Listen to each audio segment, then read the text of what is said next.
Call to order the Monday, November 22nd, 2021 Parks and Recreation Advisory Board meeting. If you'll please stand and join me in the Pledge of Allegiance. Pledge allegiance to the flag of the United States of America and to the republic for which it stands, one nation under God, indivisible, with liberty and justice for all.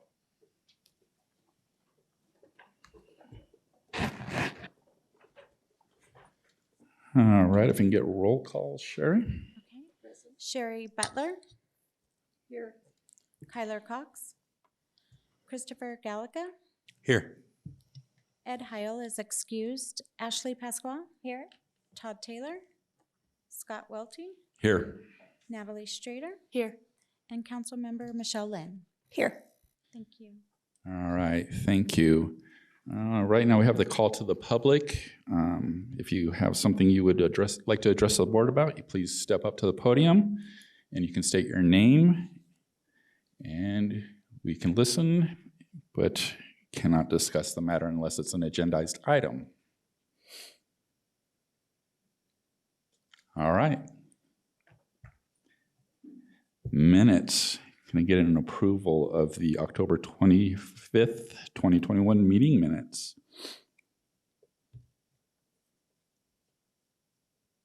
Move to approve. Second. All right, I have a first and a second. All in favor, say aye. Aye.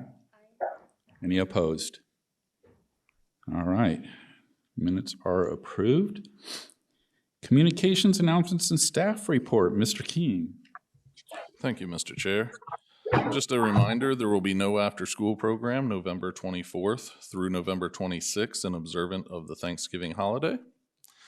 We will be having the Sledding with Santa event at the Tennell Memorial Sports Park on December 3rd from 5 to 8 p.m. Winter camp registration will begin on Monday, December 6th. Winter camp will be held at Smoke Tree Elementary this year from December 20th through the 23rd and December 27th through the 30th from 7:30 a.m. to 5:30 p.m. The annual pool closure will begin Monday, November 29th, with the pool reopening on Monday, December 13th. We will be hosting a fire department training event in the Aquatic Center on December 16th. We will also be offering open swims from 12 to 3 p.m. on December 20th, 22nd, 27th, and 29th while the youth are out of school. And the pool will be closed on Christmas Eve, Christmas Day, New Year's Eve, and New Year's Day. In the community center, there will be an Art Guild holiday shop November 27th and 28th. A Women's Network Exchange of Arizona annual shopping extravaganza on December 4th. And our annual community dinner will be held on December 10th. The annual tree lighting ceremony at Wheeler Park will be held on November 28th. Parade of Lights baseball tournament at Dick Sam and Rotary Park December 4th and 5th. The Parade of Lights through the Bridgewater Channel will be held on December 4th. And the Havasu Chiefs football end of the season event will be on the Island Ball Field December 18th. That concludes my report. With that, I'll take any questions. Anybody have any questions for Mr. Keene? No? All right. Move on to public hearing. Presentation discussion of the Downtown Catalyst Project. Mr. Keene again. Okay, thank you. We're going to have a presentation from Dig Studio on some of the programming and vision of this plan. With that, I'll turn it over to Chad with Dig Studios. Thanks, Mike, and thanks to everybody on the board for meeting with us tonight and being a part of this process with us. I'll just start out by saying we're very early in the process, and I think that was why we really looked forward to coming to you tonight and giving you an update on our progress, but also to say that we are not so far along the line that this is so much of a presentation as much as a discussion. So we hope all of the elements tonight are sort of conversation starters, and we're really looking forward to your feedback. So if it's okay, I'll introduce some of the other members of our design team that are also on the line and will be available and part of this presentation and available to answer questions. We have Cliff Tolman with Wright Engineering, who's working with us on lighting and electrical. And also from Dig Studio, not to overlook, but we also have Patrick Kelty and Jeff Lothner. And so with last, I guess, on the line here, if you don't mind, I guess I'll let them jump in and introduce themselves, since they'll also be speaking tonight. If you can start, Brad. Sure. Hi, everyone. My name is Brad Lang. I am a co-founder and principal with Last Architects team with Dig Studio on this really exciting project. I'm Eric Sterner, the other co-founder of Last Architects, design principal on this project. And I'm Mandel McDonald, project architect with Last Architects. And last but not least, Stacy, if you just want to introduce yourself. Yes. Hi, I'm Stacy Matthews. I'm with Michael Baker International, and we will be handling the civil engineering design for the project. So again, we're all available here for as a part of this discussion tonight, but to facilitate that, I will share my screen and kind of begin the process here with a little bit of a slideshow that we have here. Hopefully you can all see that as well. Yes, we can. Excellent. So to start this process out, we've actually had several meetings with Mike and his team, and we've sort of begun this programming and envisioning process, digging in with site analysis. And so this is, again, early on in the conversation, but you know, we immediately started thinking of ideas and some of those visioning things as well. So what we thought we'd go over tonight was some of that site analysis, some of our early thoughts about the site and what its, you know, potential and some of the constraints and things that we'll be dealing with. Also the program that's wanted on the site. And this is, again, you know, part of a conversation, but we immediately started envisioning the kind of events that this space needs to be designed for. Also themes, you know, as a catalyst project, we really want to talk about, you know, what elements are in the park that really can brand the space, can be part of the Lake Havasu City identity, and also get people excited about coming to the space. Some of the site options and also some discussions about structures and features that might happen in the park. We have some of those as well.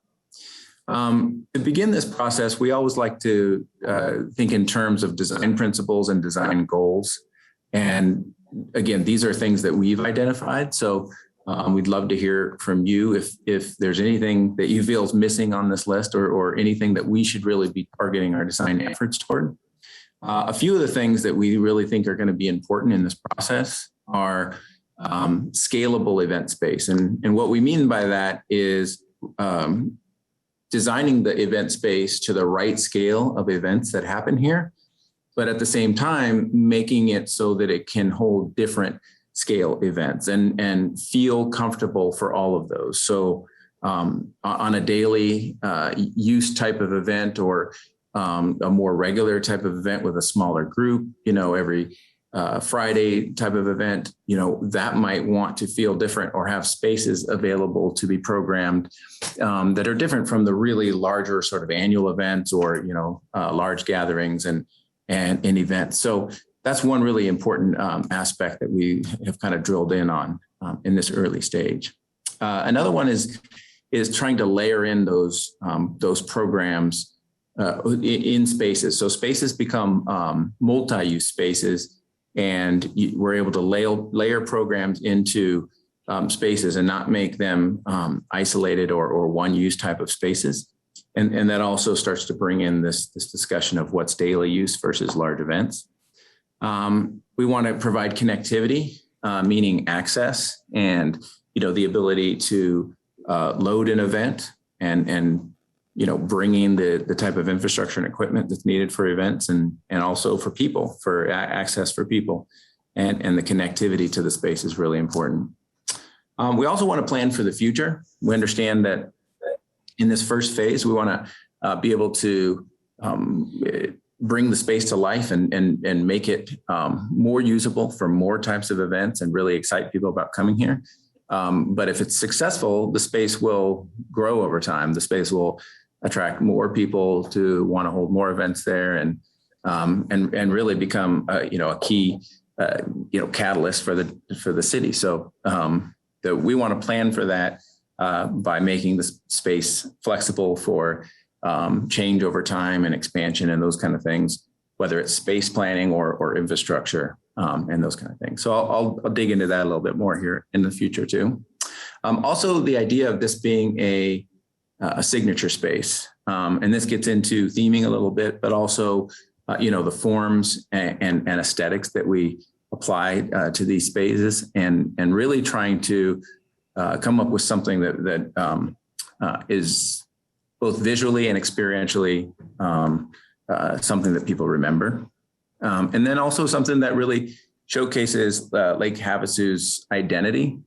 And I think one thing that we've had a lot of discussions about, not only internally, but with Mike's team, is also something about what the people who live in Lake Havasu City's identity is.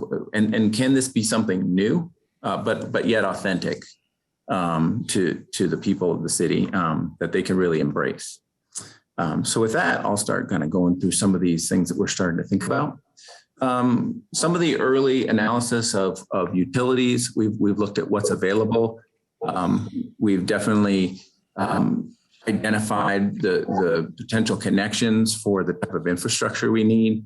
We're looking at the places that are the most cost effective to do these things. And so with an example of that, we've put sort of, what might be the most cost effective example of an electrical point of connection and what the most cost effective distance to potentially put a transformer and then a panel. What does that mean in terms of starting to site potential structures or facilities, whether it be restrooms or, performance plazas and those type of things.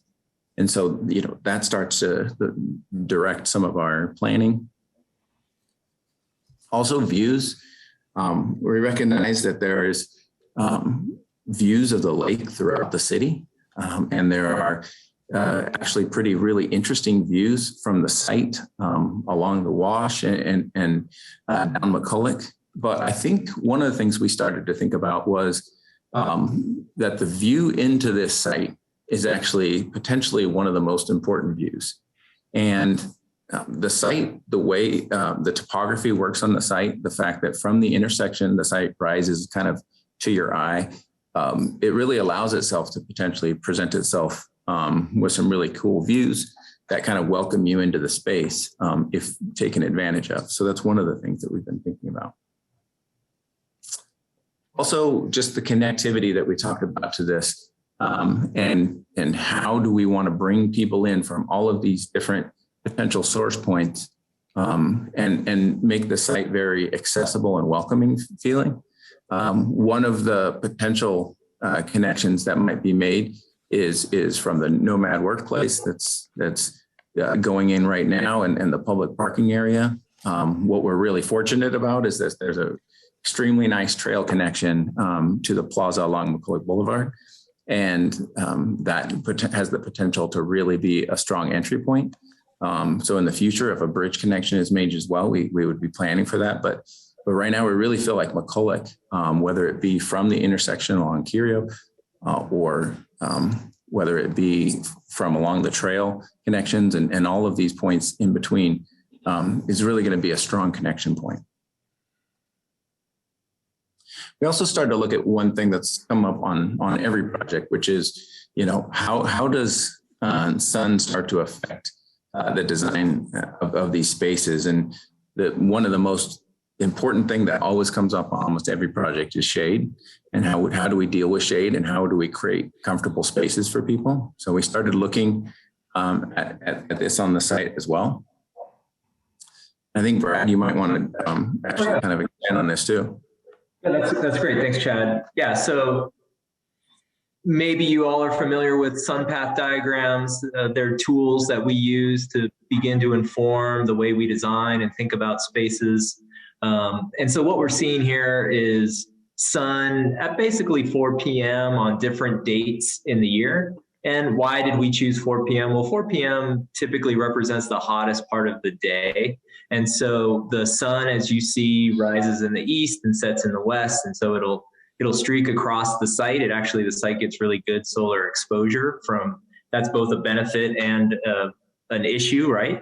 But here we see, and Chad, you can keep clicking through these, but here we see, the sun on the equinoxes, the sun at the winter, and the sun during the summer, and how it changes. But the big lesson here, and Chad, is the sun is coming pretty directly into the site from that southwestern part of the sky in the late afternoon, when people are gearing up potentially for some events that are leading into the evening. Obviously, we're also thinking about morning sun and afternoon sun, but this, again, to not bore everyone with every hour of the day, this represents that really hot part of the day. And so we just have a foundational understanding of where that sun is during this part of the day throughout the year.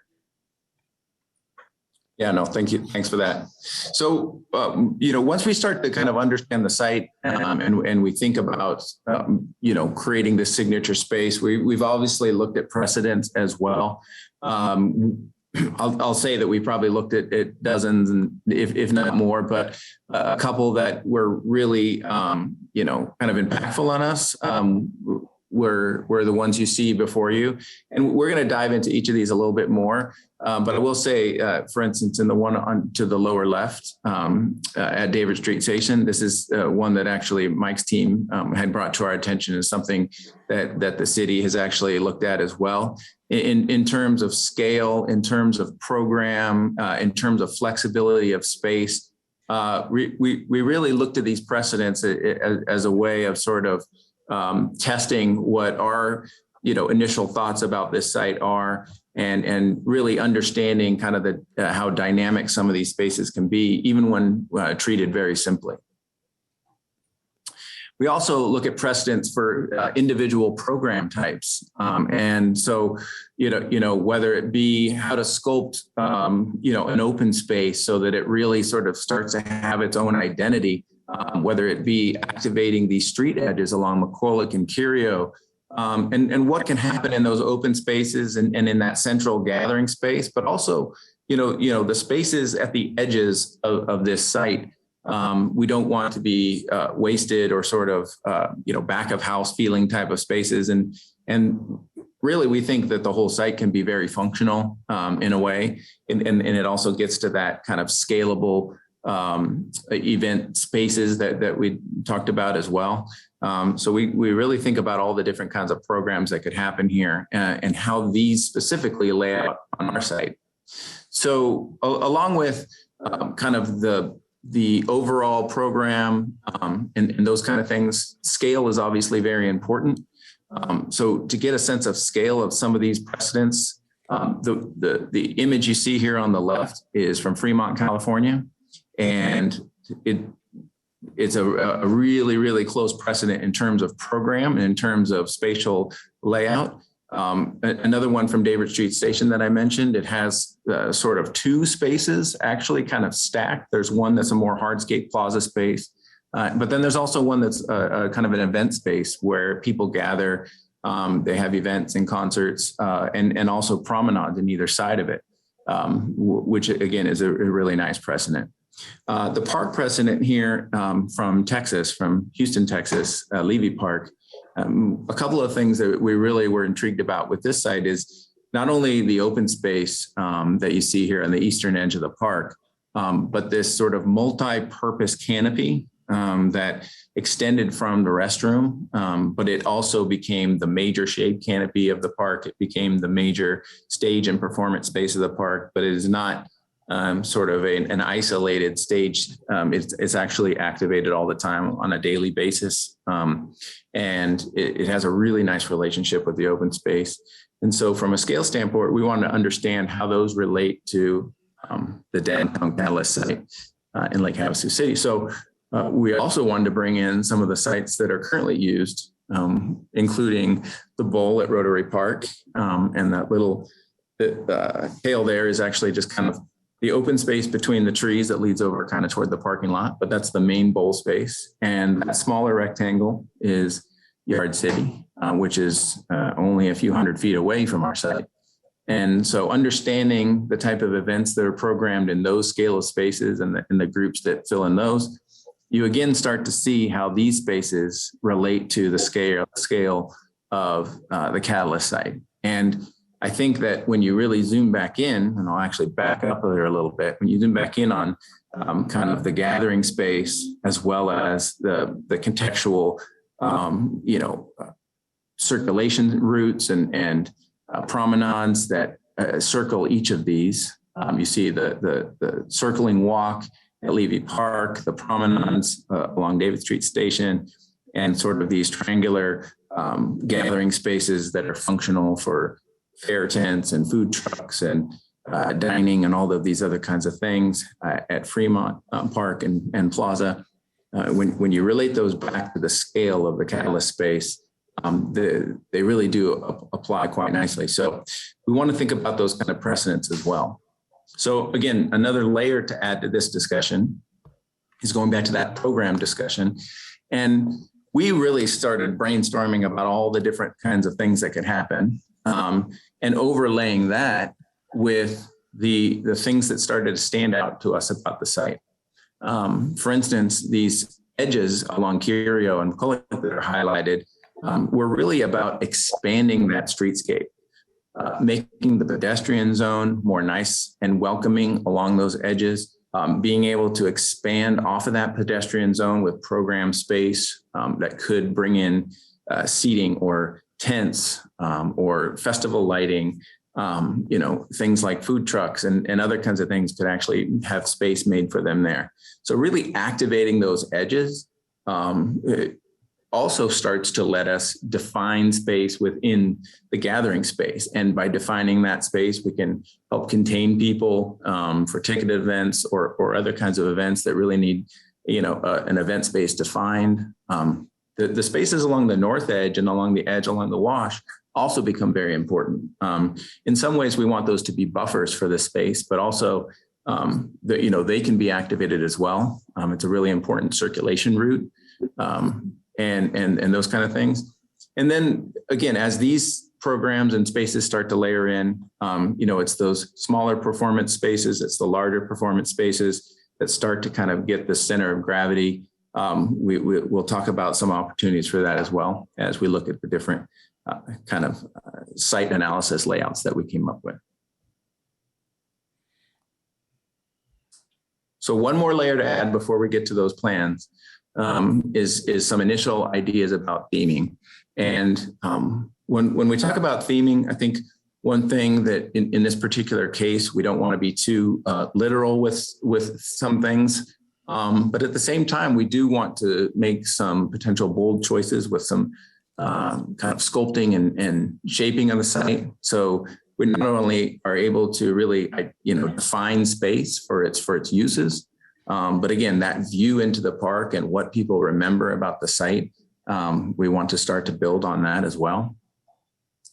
So coming up with a few themes that we thought really worked with topography and worked with the site, but also sort of had impacts on us in terms of, things that are memorable about this place. And this idea of wake really does get to this idea of motion, things that really feel like they kind of have energy and motion, and also again kind of a play in topography as well. So looking at ideas like that, we talked about how does that play into the natural topography of the site? What can we take advantage of in terms of bringing access to the different areas of the site in a way that's really cost effective and potentially kind of a powerful shape. And then these are just early diagrams, but again, you can see the intent is to try to, have this really welcoming entry plaza that creates an impact with the views and the kind of that focal point, that axial focal point in the background, potentially a performance space, And then also these spaces along the edges where we don't just, activate a sidewalk, but we actually make it into a promenade, create spaces, actually occupiable, programmable spaces along those walks. And then with the grade and the slope of both streets, we sort of use this wave-like terracing in the open space to sort of create different points of access. So even though we're terracing and climbing up on the site, we actually have all of those layers accessible and in different ways for people to walk out on or gather or events to be loaded from and those kind of things. One thing I'll note about sort of all of these diagrams you'll see is there's a square footage of turf that's laid out here. And again, these are very early sort of rough diagrams, but what we wanted to make clear about that site is that this is getting to that idea of right sizing for what we know to be some of the events that will be held here, and what size of gathering space, if you provide that nice context around it, would be able to hold the group of people and the type of events that might happen here. And then also the key thing here, both because of shade and also because of program, and also because of what it can be in terms of potential theming and kind of that visual impact, is the potential for features like restrooms and canopies and other things to happen as well. Yeah, so I know some of these can look finished, but really they are just prompts for us to think about various ideas. And so what Chad and his team tasked our team, the architectural team, with was to start thinking about the relationships between restroom and other function buildings and shade. And so one of the things that we have been thinking about and that we will talk about today is this notion of potentially phasing elements on the site. I know the site can evolve as the city budgets and other things evolve. And so you can go to the next one, Chad. And so the thought here, and again, this is again to spark conversation, what if we looked at a prefab or a modular building for a restroom or storage or some sort of structure for housing equipment for performance, and put a nice hat on it, a kind of custom hat that gave shade, that defined a stage area, but didn't necessarily become a one-use off space, and started to think about identity as well, architectural identity, and what that might mean for the site overall. Oh, there we go. And so, as we set up early on in the conversation, this notion about sun and shade and how these different schemes, again, mostly prompts for our discussion today, what did they mean from a solar point of view? You can see here a kind of day in the life during the equinoxes of this place. And we find that, yeah, we see that south west to northeast axes of the site is going to be challenging in terms of solar exposure, and we need to really think about that as we're moving forward. You can see just the amount of solar incidence that is falling on that axis across the site during the day at some of these key moments in the year. Yeah. So whereas, you have that really key focal point there, the balance of that is sort of the solar incidence and the other aspects that Brad was talking about earlier about, how do we provide shade to where the most people are going to gather at those key times of day when they will be there. And so some of these options, treat that in different ways, just as a discussion point.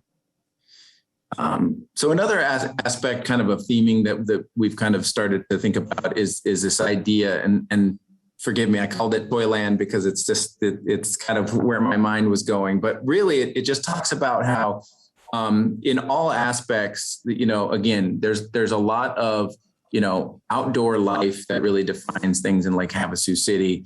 A lot of people are associated with the lake, but there's also people that have completely different ways of having fun. And a lot of it revolves around this sort of this mechanical nature of things and you know, these high-end toys and the things that really bring people together.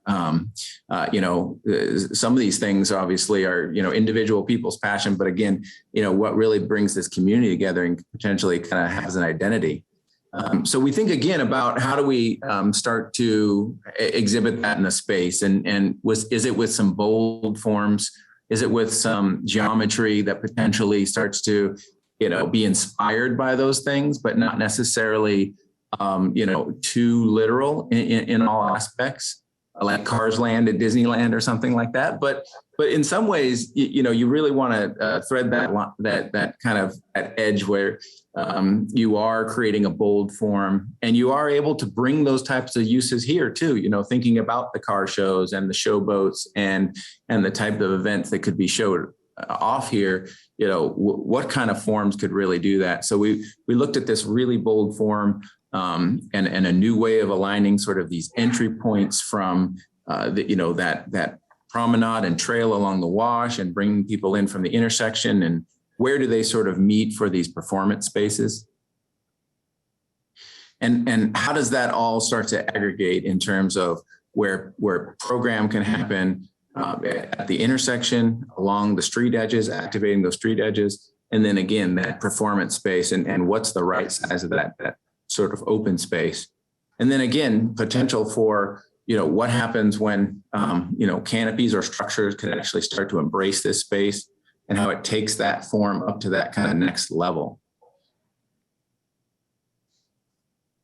Yeah, so we found this idea of bringing shade after looking at the previous example, bringing shade maybe more into a place where activities and use are happening more throughout the day, but then also crossing that axis that we talked about from the southwest to the northeast, all of a sudden starts to evoke ideas of entry and ideas of branding the space. And so that became an interesting thing for us to think about too, going forward. Again, something that might look sort of finished, but really is just a prompt for us to think about where shade is, how we can use form to create identity, how we can use shade and vertical structures to support use, to frame entry, to frame possible future events, etc. So I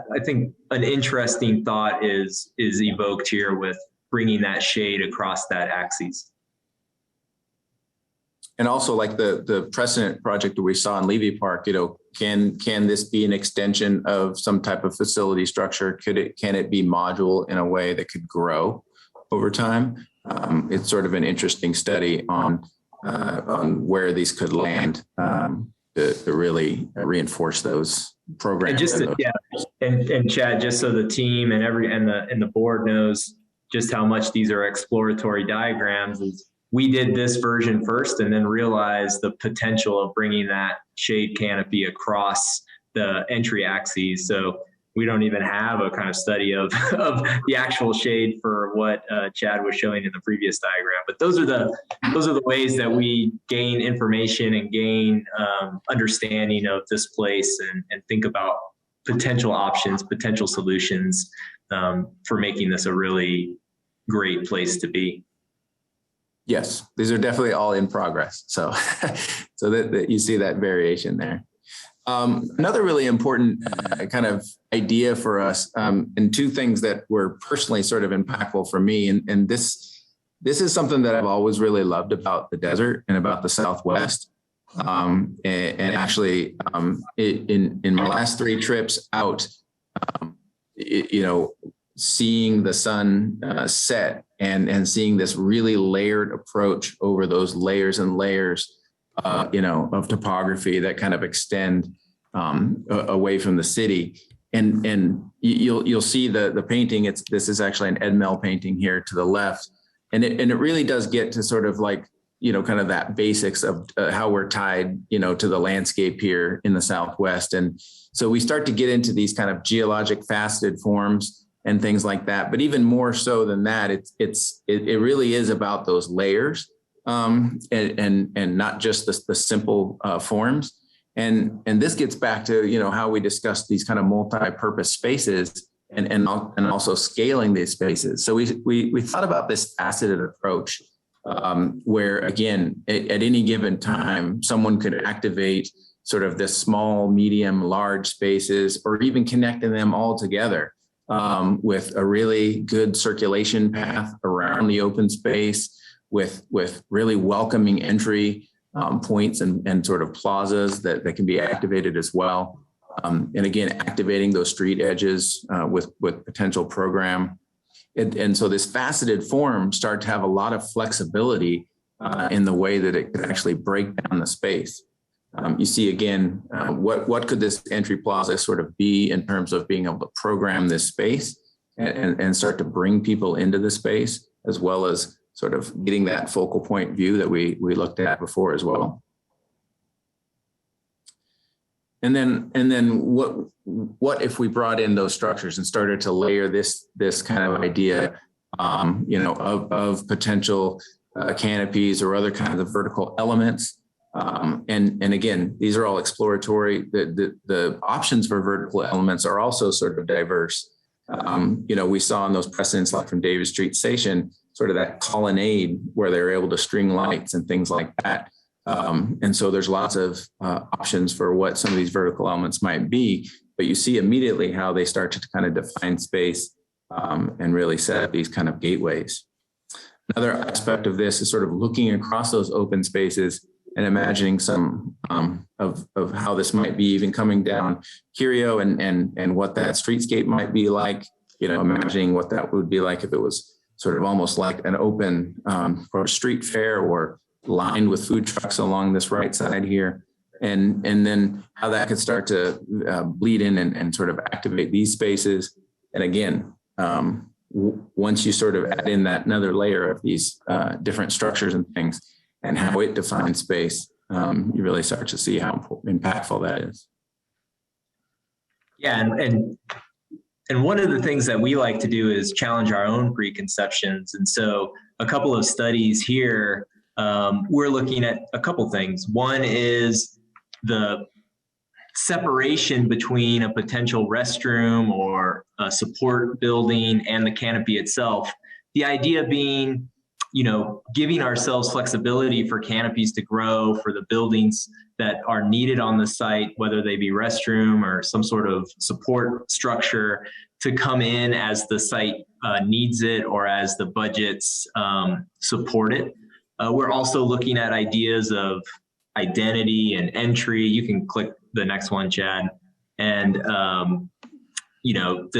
this idea of incorporating signage and graphics into structural systems. And so this idea of multi-use infrastructure where a column is also a light pole, is also a sign, is also part and parcel of the identity of the whole project. I mean, these are all really interesting ideas. And then if we go to the next slide, it's what about providing shade on that west edge? What does that mean for us? What about this notion of providing a west and east structure in order to really frame this center space? Something that Chad said that I think is really interesting is, while yes, we are thinking about some themes, some facets, what becomes interesting though is when those facets and that theming start to give us a performative quality to the space, like A, breaking down the space into smaller sections, or B, giving us a means to deal with the topography that exists on the site and to deal with it in a very straightforward and efficient way. So again, a lot of ideas being put on the table here, all meant to provoke discussion today with you and your team and the board. So one final item we'll throw out there, and then we'll kind of begin the discussion and dive into kind of any of these aspects that you'd like. But again, this idea of confluence and you know the city is a place where so many different things come together. You know, it's like a lot of places, you know, around the Southwest, you have these sort of mountains being you know, cut through by water, or actually this kind of convergence of, you know, all of the different washes and things that kind of move through our landscape, you know, toward those water bodies and those kind of things. And with this specific site, I think, you know, we thought maybe that we were not sort of being impacted by the wash enough. And we didn't want to completely turn our back on it. And so, you know, that representation of that piece of the landscape that does form so many of the neighborhoods and you know, roadways as you go out from the city and things where the stormwater patterns and things really start to define space. So what we were thinking about is this three-sided city edge where it's a little bit more of a formal lawn space, if you will, just because it's reflecting those linear edges of the streets, and it's kind of a three-sided rectangle that then is cut through by a really dynamic edge, and an edge that can start to interact more with the wash and have, you know, those nice box spaces for picnic tables or sort of tents to be layered along the walkway that could kind of take a dynamic form on that east side, while still really, you know, taking that big step to make those promenades and those program spaces along the streets. And that offset from Curio and McCulloch, again, starts to right size this lawn space, but in a different way from the previous versions in terms of how it addresses the intersection as well as the wash side. So we look at a little bit of a tighter entry plaza, but this more focused view, but a wider sort of promenade and program space along the streetscapes that can be activated, and you know, the linear nature of some sort of structure there, whether it be, you know, rows of palms that do really provide that sort of almost architectural edge when they're used correctly, and potential for stringing lights and all those kind of things. And then that focal point view where this could even have a performance space as well. So with that, I will zoom back here a little bit. And with all these ideas, you know, of the confluences and the facets, you know, the toys and those gears and all those kind of mechanical aspects of this, and even the wave kind of thing, you know, they are ways of us sort of taking this initial idea of programming and starting to shape it, scale it, and sort of, you know, bring it to life in a way. But this is sort of more of a brainstorming session. So this is where I thought I'd hand it back to Mike and potentially see if there's any feedback or questions. Yeah, and Scott, I'm going to hand that to you to kind of take care of there with the board, and then we can open it up to the public as well. Awesome. Thank you, Mike. Thank you, gentlemen. Great presentation. Lots of options and lots of things to think about. Right now, I'll turn it over to the board. Does any board members have any questions or anything they'd like to bring up? Yes, Councilmember. I have a question. I like the idea of the restrooms, but I don't know if we have staff here or if somebody can answer the question, but we have the pocket park up by the parking lot that has like porta potties right now. So if we're able to put bathrooms down in this area, would that satisfy getting rid of the porta potties that are up in that parking lot? Unfortunately, by health code, it would not, because the splash pad is treated as a pool, so it does need its own restrooms. Okay, so just a reminder, bathrooms are like $350,000, I believe it was. If you don't want to have to do it Sure, certainly. The last time we looked into them, they were. DIG has looked into a couple of different options, some modular restrooms that come up much cheaper and inexpensive, and we can put a facade on the outside to make them really blend in and look the way we would like them to, but yet they're still a prefabbed modular unit that can also expand as we need. Yeah, I think. Oh, sorry. I just wanted to follow on that. What about the other direction? Could the building of restrooms in the upper part facilitate the lower part? Those are definitely conversation pieces that we've had. One of the concerns and the issues is during events, then you are leaving the actual event site to use the restroom. Anytime that we do have a liquor license or a ticketed event, those, would be fenced in, so they get a little bit more difficult to do that. We have talked a lot of different options of, even pads where during an event like that where it would be fenced in, then there are, the porta potties set up there. So we're definitely, again, seeking as much feedback as possible. I know Dig is writing notes back there. They're definitely looking at the feedback of what is the priorities and different pieces. All right, thank you. Yeah, sure. The thing that we have to remember in Lake Havasu is that we have year-round visitors. We don't just have winter visitors. We have visitors all summer. Our visitors in the summer look totally different than our visitors in the winter. Their ideas are different about what's bringing them to Havasu. But one thing is constant in Havasu. That's the sun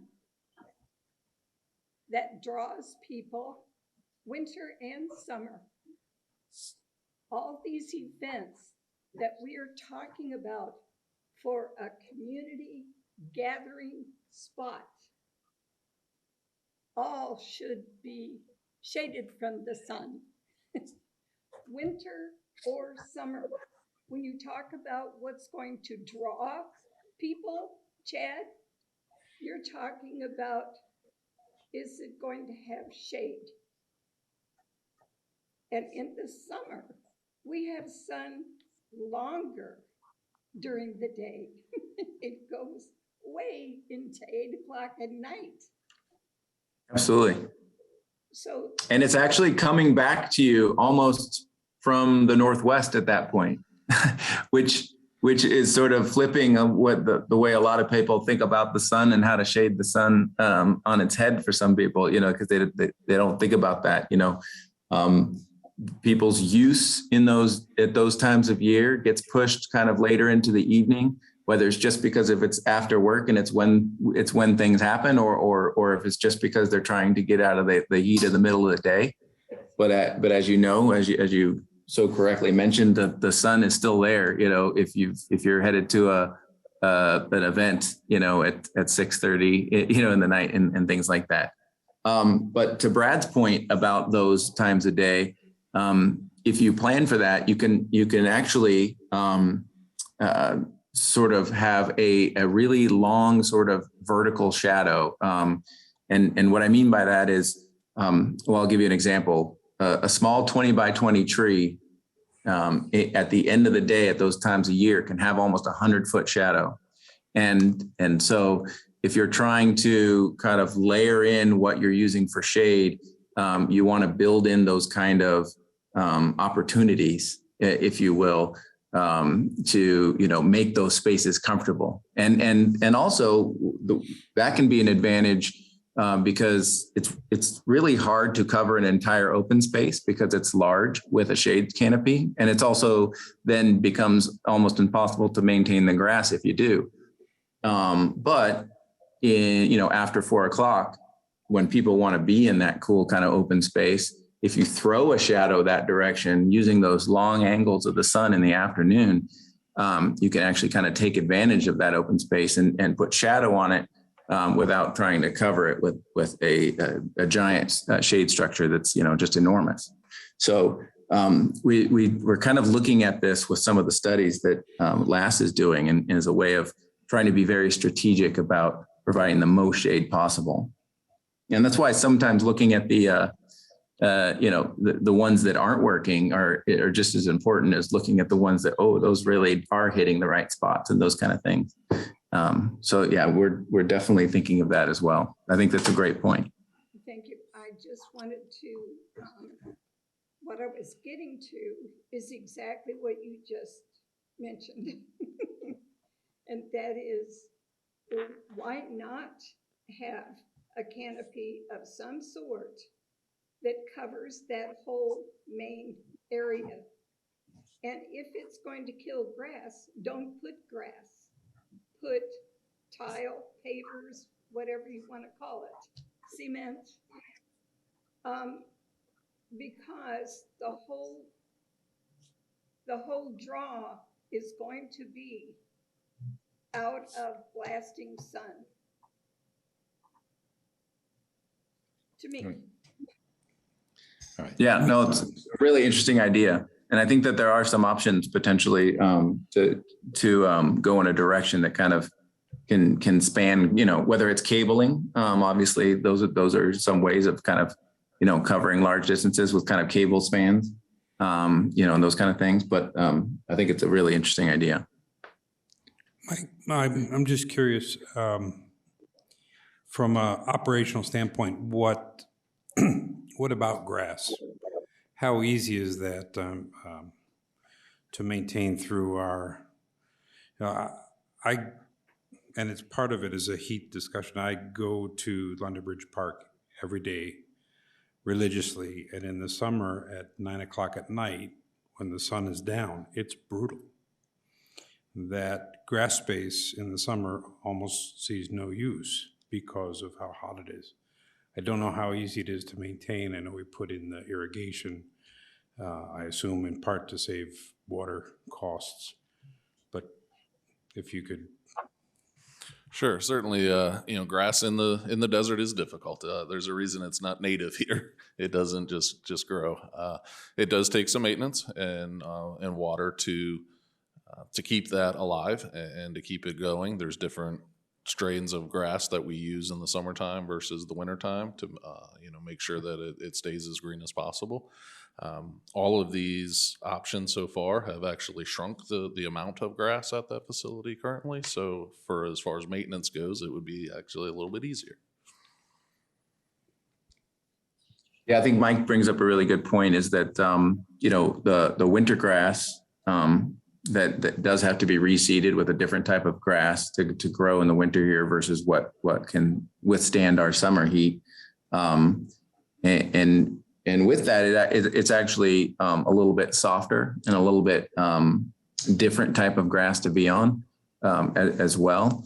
But what we found with, and this is just to be kind of brutally honest too, is what we found with a lot of spaces that have turf that hold a lot of events is that instead of just overseeding from, summer grass to winter grass, to maintain with events, sometimes you have to go and actually take care of that grass as almost 4 times a year versus just twice a year, to let that recover and those kind of things. And so it is one of those things where you start to weigh the option again, like Mike said, how much turf we have, whether we shrink it down to something that's more manageable.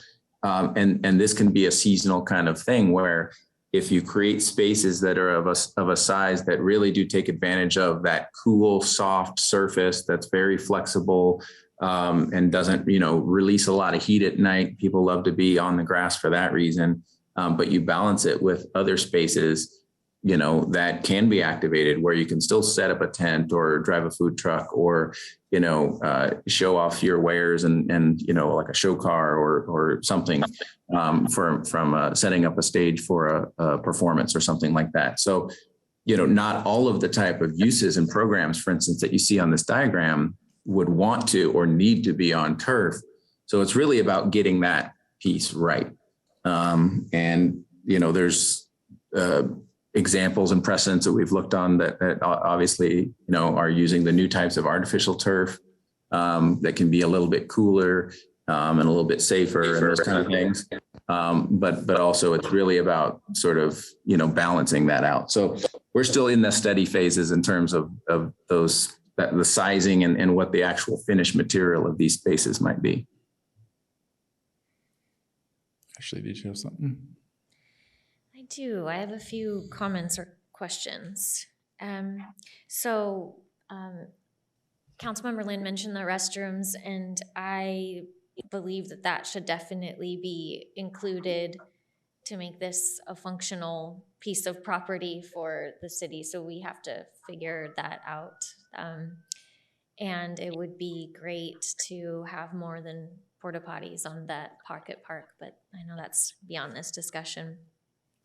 Kind of on the same note though, I'm just thinking about how to really make sure this is used by residents, and a place to hold events is great and needed, and it will be wonderful to see what happens here. But also just the daily use. I see, parents with their kids throwing a football around right now on that grass patch that's there. It's getting used, and so I guess my perspective is a little different from Member Butler, just that I think that if it's just a concrete pad, that it won't be as usable and friendly for families to use just on a day-to-day. So that's my perspective with that.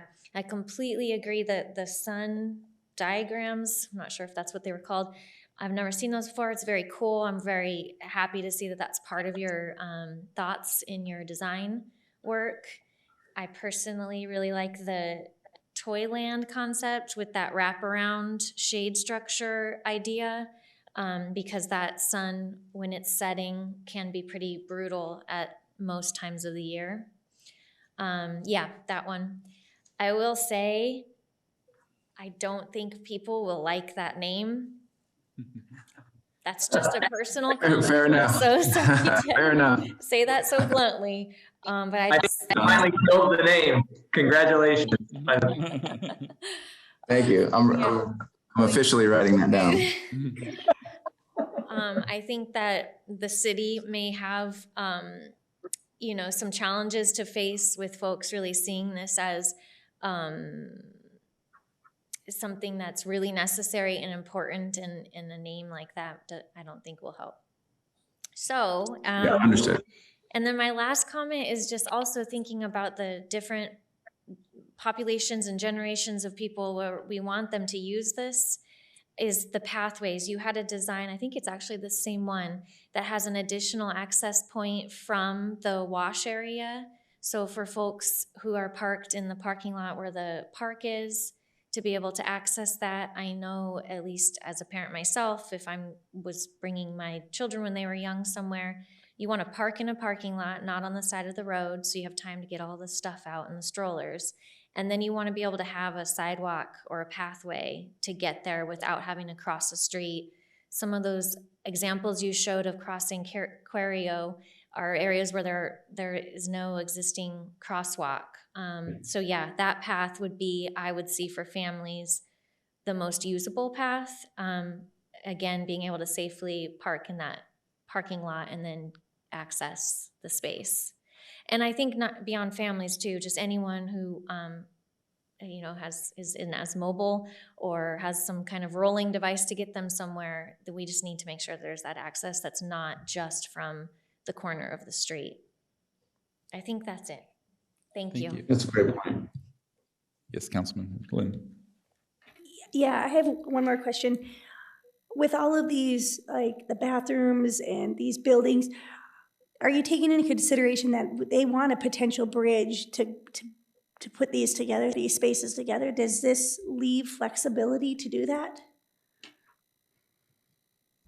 Yeah, I think in terms of flexibility, I guess the answer would be yes. And that's where we're sort of thinking of, this as this site that can grow and expand and develop, so as that site potentially develops on the east side, that all of these different kind of layouts, even as early and schematic as they are starting to think about this sort of like reception of potential circulation from over there. And, how will it land in the space? How will it relate to, all of these other program spaces and things like that with, some type of circulation around the site, both from a pedestrian standpoint and from kind of a loading standpoint. So if there is a connection made, across that wash, then there'd be a way to receive those people and have them, circulate to all the spaces just as easily as if you were coming, from along McCulloch or from the intersection or on Curio. So all of these different layouts are kind of thinking about how that future circulation could be received as well. And Chad, I'd like to piggyback on that comment because I think it's an important one in that all of these schemes are thinking about themselves day one and the benefits that come to the city day one, but also how they can, as Chad mentioned, grow with the community and with, maybe more monies getting earmarked for this at a later date, et cetera. So it's one of the interesting design problems that we're faced with, and that, yes, we need to look at it in all of its kind of glory and manifestation, but we also have to look at it from a very strategic, economy and budget conscious point of view, but still make sure that we're bringing an amenity to the community. So we'll be talking a lot about how those things align with various schemes and various development of the project. I think it's going to be a very interesting part of this discussion moving forward. Can you go to the concept, the wake, the one that's shaded? It's number 24 on mine. Sure.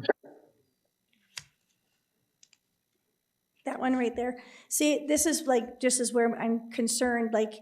I would assume, looking at the way the streets are, that the access of the bridge would be somewhere in that area, behind that shaded area.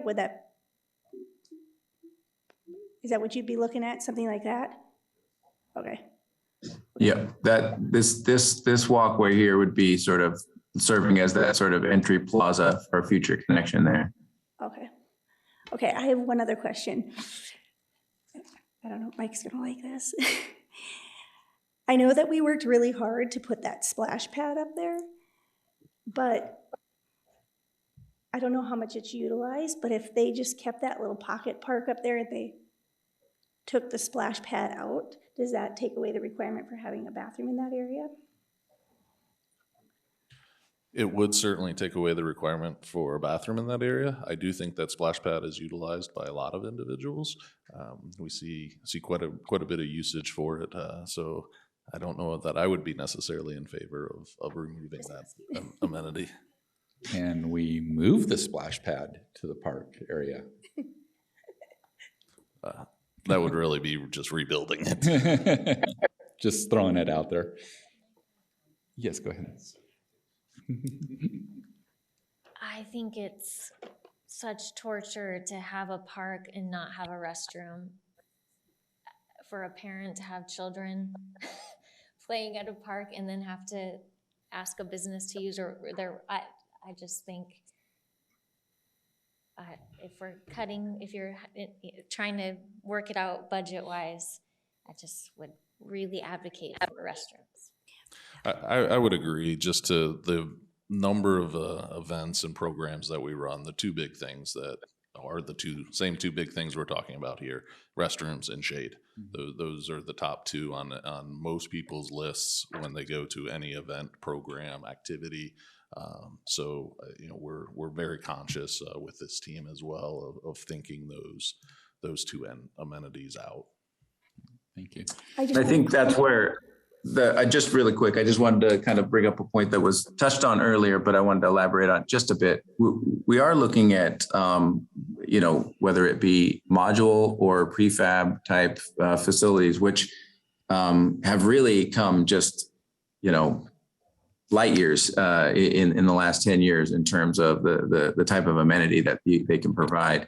While the cost for ground up restrooms that we've seen in parks is kind of just, kind of going through the roof right now, On the flip side of that is the diversity and quality of these kind of prefab type facilities are actually also growing, and that the cost is making them potentially really attractive. So with that, and it was mentioned earlier too, one thing that's great about that is that these things can be brought on sort of modularly or in phases, meaning they can be expanded. You also could potentially bring in the utilities, the infrastructure that's needed for them all, in phase one, but then expand on them over time. And they also are very sort of flexible in terms of what can happen outside of them, meaning, not just a wrap or something to kind of beautify them, but also, the way they could interact with canopies or kind of serve other purposes, in the park, defining a space or creating a space being used for art, all of these other kinds of things. These structures can be used, and we're actually seeing some pretty high-end facilities start to use these. There is a minor league team that actually is building a full-size stadium, and in the interim 4 or 5 years, they're bringing these facilities in, and they're really nice, actually. And so we had a tour of them recently, and so I just mentioned that because we are sort of turning over every stone and looking at all the options and understanding how important really that program is for this kind of space and the type of events and the way that the people might want to use this space. Thank you.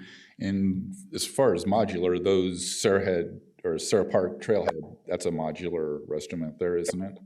So very, very similar. Yeah. As Chad said, they have come light years since that particular unit was and those built. are, decent and look good and stuff and function well. So, and I'm kind of on the same page with Member Pascal here. I like the Toyland design, not the name.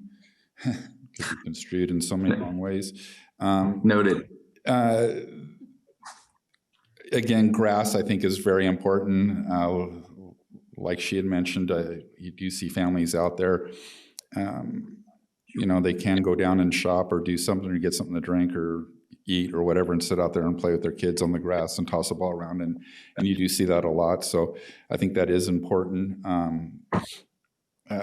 Restrooms, I'm going to agree with that also. And then, again, access from that parking lot, splash pad, whatever. I know that's not in this plan and it may be down the road. I think it's very important. So, but other than that, I don't have any more on my end. Does anybody else have? Mr. Chair, I have a long list. Go right We're ahead.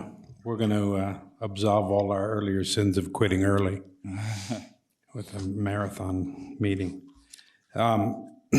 Probably the first two, just in this early stage. I'm a Havasu troll watcher on the internet and in the newspaper, and sometimes a Havasu troll. Cost seems to be what the vocal community thinks this is going to be, some golden shovel project. So I think we have to be very careful considering that, and I'm sure the council knows that too. So that has to be considered. The other thing, when I see some of that word map about community theater and food trucks, we have two, one NGO and one nonprofit, wishes it were, right up the street that do those things, farmers markets, food truck festivals, First Fridays. And I think the community is going to be really concerned if we take a large project like this and put people out of business or don't include them in it well. So I just warn about those two things. And that goes to what Member Pascal said about community, and I think there seems to be a little bit of multi-headed dragon developing of whether this is for winter visitors or summer visitors or events or community, and how we're going to contain that all in one, what turns out to be, when you start considering all of this stuff, a relatively small space. So I think that as we go forward, we have to pare down what this is versus some of the other event spaces we have that are already serving some of these needs quite well. For instance, and I think underutilized, like the London Bridge stage. When it's music in the park, that's just fantastic. So I think as we consider that, we may consider some of the boaters are down at the channel and on the lake, and we have event spaces for them. So that may take a lot of the summer focus out of it, right? The state park and those places can focus on that more and maybe better. So I think it's wise to consider if we're trying to do too much. The climate issues that were brought up, I think, are essential, and I would suggest really carefully considering them, and even maybe misters. I mean, Phoenix is littered with open spaces that are beautifully designed and never used because it's just hot. So it's got to be considered. My personal, for all of those things, my personal favorites were Facet, which has the most shade thrown. And I really like Confluence because I think it's a shame that we don't pull that wash into the design elements. That wash gives us a bridge to the parking lots. That wash gives us a sort of nature path element. And it also has a reasonably sized lawn in that. So I think that some combination of those seems to me to strike a balance of shade and environment and, you know, lawn for tossing footballs and things like that. I thought that was quite good. And I think I understand wanting to keep that view sort of down towards the lake, but you're going to be staring into a blazing hot sun from it's not just 4 o'clock, it's from 10 in the morning till 6 at night, 5 or 6 months a year. You know, it's that bad. So I think we have to recognize that we may have to sacrifice the beautiful, or part of the beautiful lake view, to get a little more sun protection to make it more useful. And I do sit in London Bridge Park every evening, except tonight. And in all those hot months, all that beautiful green space is almost, other than the basketball court is very busy, pickleball, and the channel, but the lawns are empty. And so those are all things to think about. And as for restrooms, my final comment, I've said it before, I'll say it again, can't we invite McDonald's up there somewhere? That's all. Thank you. Thank you. Go right ahead. Yes. Kind of a pop quiz. What's the distance requirement for the restrooms and the splash pad? Yeah, you're gonna put me on the spot. Okay. I'm not positive on that figure, that number. Okay. I'm just backtracking a little bit, I guess, on my earlier comment that if there is a way that is more fiscally responsible to combine the restrooms and, you know, it's pulling that restroom as close to, if there will be a bridge put in, that would make a lot of sense too, so that it can be shared by both. Thank you. I guess my comment is Member Gallagher was talking, you know, is it going to be utilized? Do you have so many spaces underutilized? I'm looking at this as a hub for events that happen on Main Street too.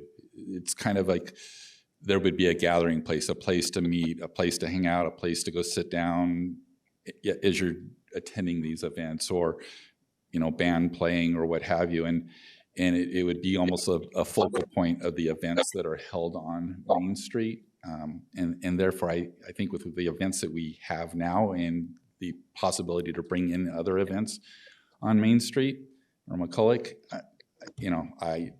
I see the use. I agree 100% with you. We fall into the trap a little bit in our own discussions internally, and we have to think back as this being a true only event space. This space is a downtown catalyst for everyday use. And so to incorporate those uses into this property as well, and it's not intended to be just solely an event space. It is intended to be used every day, whether you go get a cup of coffee. We have the ASU students come over, and that's, you know, they're kind of their quad where they're doing their homework and that type of stuff. That's the other end of the spectrum that we want to look at as well. Thank you. Does anybody else have any comments or questions? Nope. In public, since it's a public, step up to the podium there and state your name. You push. I'm Mary Simon. I'm a winter visitor from Wyoming, and I've been to David Street Station, and I was wondering, they have a splash pad that's the one section, and if they have a alcoholic beverages, I don't know if they have a problem with designating the bathrooms, kids over there, and where there's alcohol served. I don't know. Does anyone know? I do not, and I'm not sure if the liquor laws are the same in Arizona as that they would be in And I don't know either. But they just have the one bathrooms kind of off, kind of between the two. Into the middle. As far as I can tell. Okay. Thank you. Thank you. Anybody else? All right. And are we needing any other action from the board other than just the input on this?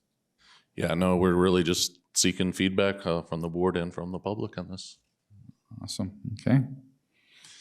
With that, if there are no other. And this is, I'll have to say this is a lot of input. I mean, I think that you guys are pros at this, because sometimes it's like, you know, trying to like pull some of these things, you know, out of, you know, pulling teeth to get a lot of good input. And I've been writing furiously here. And this is the perfect time in our process. And also it really is a lot of good comments. So I really appreciate it. Well, thank you, Chad. I appreciate your team and yourself getting this together so that we could have this discussion tonight and kind of get things in line before we get too far along in the project. Absolutely. All right. Thank you. Yes, Member Lynn. I have one more question. Now that I'm looking at this whole thing and talking about it being a gathering space during the day and everything, is there any like design options for like seating? Because if this is just an empty grass area, like if like taking the kids down there, like I'm not saying like park bench or something, but is there some type of seating element? Yeah, so one of the things that we try to do with all of these spaces is make them multifunctional, but also any features would be multifunctional. So the options, and right now, in the views that we showed, for instance, the facet view and the wave view both had sort of like a terracing type of way of kind of accommodating the topography, and those all became seat walls within those space. The wave one treated the seating more sort of in the gathering space for potentially, viewing the performance area, whereas the faceted one sort of treats it at the edges of all those space. And, even like the promenade along the streetscapes could potentially have some seating provided by those type of elements. But in all those cases, whether they're, whether it's a seat wall or whether it's, furnishings brought in or those kind of things, or even in cases where, they're brought in, by the event programmers, we want to provide the right types of spaces for that seating you know, and you know, the shady promenade and the areas where they're comfortable to have seats and those kind of things. So we're sort of at the beginning stages of thinking about that, but we are understanding exactly your point in terms of you know, bringing people here, and people will need a place to sit and relax.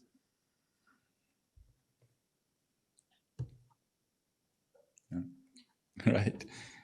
All right. Looking around, it looks like I'm good. Yes, Mike, go ahead. I got one more last piece to add to this. The next step in this process of really gathering the input, we will be having an open house on December 6th at the Aquatic Center and Community Center. We'll be inviting all the downtown merchants as well. That'll be, again, December 6th at 6 p.m., inviting the public and the downtown merchants. Dig Studios and their team will be on site that day. So to really kind of, again, gather all that input as they're going through this design phase. So.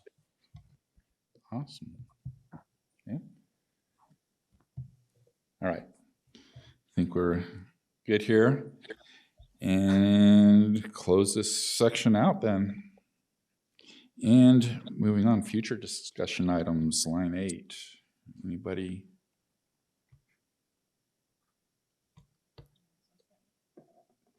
Just want to put a request to talk about teen break at a future agenda, please. And mine was obviously the MPO. So, anybody? Nope. All right. Sherry, future meetings. So we currently have December 27th and January 24th. Okay, and the December one, we had some discussion about time on that. Who was going to be able to be here or be able to attend, or should we? So I guess going around. I'm take sorry. December 27th for our next meeting. Are you good with the 27th, or are you okay? I'm not here. You're not here. That's what we're. All right. Ashley?